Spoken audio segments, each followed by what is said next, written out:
Hello, my name is Adrienne. If you've never watched one of my videos before, I empower moms to create a healthy and stable environment for their kids by supporting them through homeschooling and sharing ways to live toxin-free. And this month, I thought with it being March and spring is in the air, we might as well talk about spring clean. So this video is going to be all about toxins.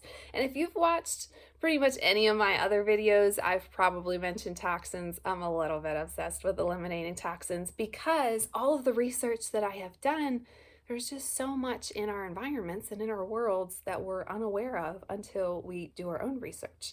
So we are surrounded by environmental toxins, and lots of them cause lots of distress for the body. Some of them have even been linked to different diseases. They're found in our food, in the things that we drink, and even in the air that we're breathing. So it's literally surrounding us. Our bodies do have ways to detox. God has created lots of different pathways for our body to eliminate toxins. The problem is there is just so much that our body can't keep up.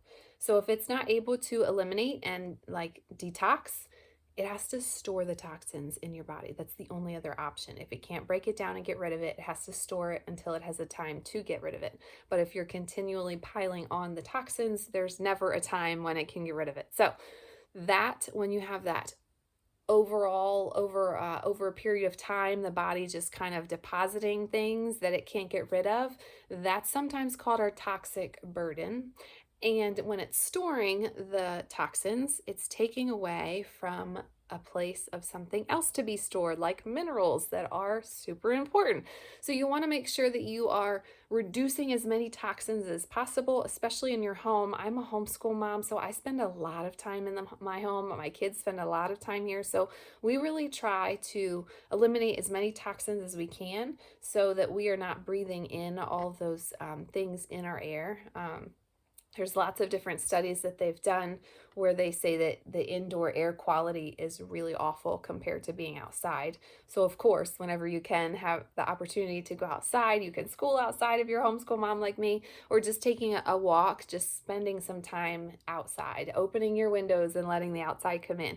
But you can also look for certain things. So I'm just going to share a few things that we cut out and try to avoid. It can be a little bit of an overwhelming process if you are just starting on this journey of eliminating toxins. There are so many different paths to take. There are so many different kind of rabbit holes that you can go down. If you're a researcher like me, you can spend hours on the internet researching, and that's just taking away from time that you could actually be doing something. Yes, learning is important, but action is also important. So you want to make sure that you are balancing those. So if you're just starting out and you want some resources, I will drop some in the descriptions for you to check out. I have some different videos that I could share and some resources that I have for you. So be sure to check that out if that interests you and you are new, or if you've been doing it for a while and you just want to kind of get some things under control, maybe rein in a little bit even more. So the first one I'm going to talk about is called parabens. These are synthetic preservatives, and they're found in lots of things, mostly personal care from what I've researched.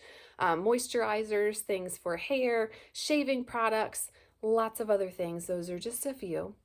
They cause hormone disruptions, and studies have linked them to cancer in animals. So obviously you want to stay away from parabens. We really try and stay away from anything that is synthetic, because synthetic is fake, and fake is never good. It's always better to go natural if you are able, right? So synthetic anything is what we avoid, and parabens is at the top of the list. Another thing that we try to avoid is called phthalates, and they're spelled kind of funky. It's PHTHALATES. And these are chemicals that give plastic its resilience and kind of flexibility. They're found in lots of things like toys, raincoats, shower curtains, vinyl flooring, detergents, food packaging. Almost every product that has fragrance listed in the ingredient might have these in there. And studies show that this reduces sperm counts, and they've even linked it to liver cancer in humans. So this is definitely something to take seriously. The easiest word to look for is fragrance. Sometimes companies call it perfume or parfum in their ingredient list, but that is a very we call it a dirty word in our house, fragrance. It's something that companies can put in the ingredient list and they don't have to list what exactly it means. It's a huge loophole for them to create their trade scent or trade secret mark. If you're buying lavender lotion, chances are they're not harvesting the lavender plant for that scent. They're mixing a bunch of different chemicals to trick your nose into thinking that it smells like lavender. I didn't realize that was really a big deal until I actually smelled real lavender oil, and it smells completely different than lavender scented products that I was used to. So, side note, if you are completely overwhelmed and don't know where to start there. That's what I did. Look for fragrance, perfume, parfum, however they spell it, something in that ingredient list. If it's a scented product, it most likely has that word in it, and cut that out. Find a different way to scent. We like to scent things with essential oils. I actually make a lot of my cleaning products and some personal care products because it's just easier than trying to read the bazillion list of ingredients and figure out if they're good for me. I just get a few things, I order a few ingredients online, and I'm able to make my own thing. And in the description where I'm linking all those things, I have some recipes on some of those documents too that might be helpful if you are also a DIYer. If you've never visited ewg.org, that's another great resource.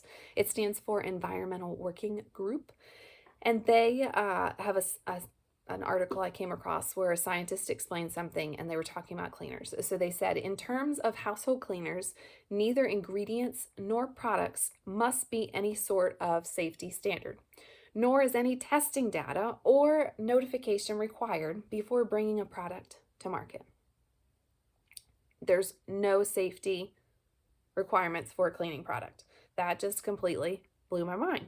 So it's up to the consumer, you, to make sure that what you're bringing into your home is safe for your family and beneficial to your body, and not working against it and causing lots of toxic overload in your body because you can't get rid of all of the toxins and the synthetic things that your body is absorbing. So do your best, and each time you learn something, you implement it, and it can be a slow process. It doesn't have to be overnight. You don't have to completely throw away all of your things and replace them. That would be a little intense. If you are up for that and have the financial means to do so, by all means do it. But I need to slowly make changes, so I make sure that it is something sustainable that I can do, where you're making lifestyle changes here. This is not like a quick fix, like pop a pill and you're done kind of thing. This is going to be a shift in your thinking, in how you're shopping, and lots of different things are going to be changing. So take it slow, take it one step at a time, maybe one product at a time, maybe one section of your house or one room of your house. And if you have your favorite strategy or a word that you look for and avoid in your ingredient list, drop that in the comments. I would love to know if there's something that you avoid in your house. Ours is definitely fragrance. It has been for probably the past decade, once I learned about it, because the more you learn, the more that you can change and do better. So I hope that gave you some value, and I will continue sharing tips on different things, cleaners, and different things that you can eliminate toxins from, since we are in this spring season.